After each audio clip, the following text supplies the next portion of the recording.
thinking about getting your baby's ears pierced? Here's a video from the ear piercing studio in Bellevue to show you exactly how we do it.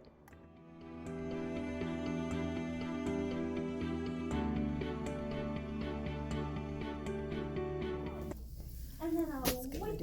Gonna wipe. Clean. Do. How we mark the ear off. I'm gonna mark her ear and I'm gonna ask that you guys look at it and make sure that's in a good location for you guys. Papa, you look, I'm sorry. We can lift her up and kind of move her around. Hi!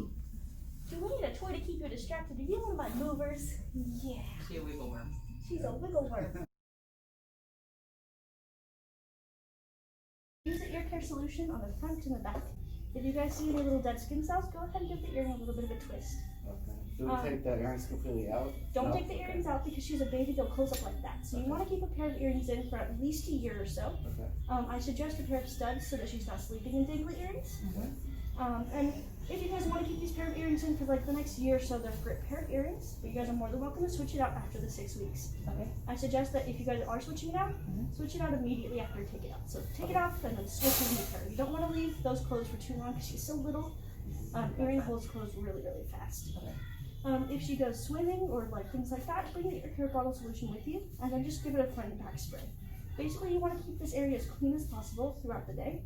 So if she's playing with food and things like that, just give it a good spray and give it a good cleaning. Okay.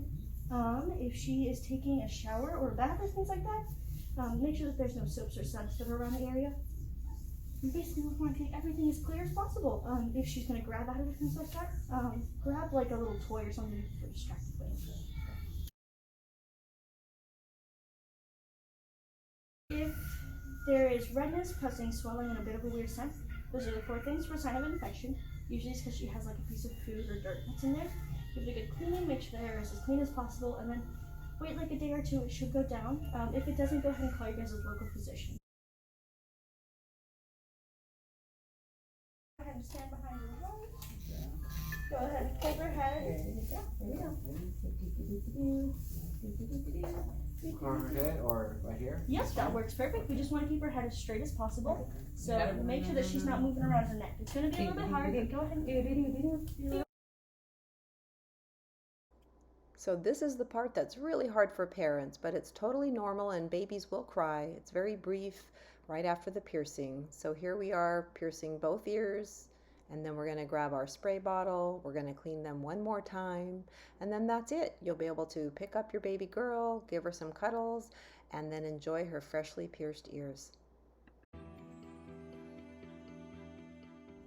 There you have it. That's how the ear piercing studio in Bellevue pierces babies' ears. We thank you for watching. Give us a call to book your appointment today.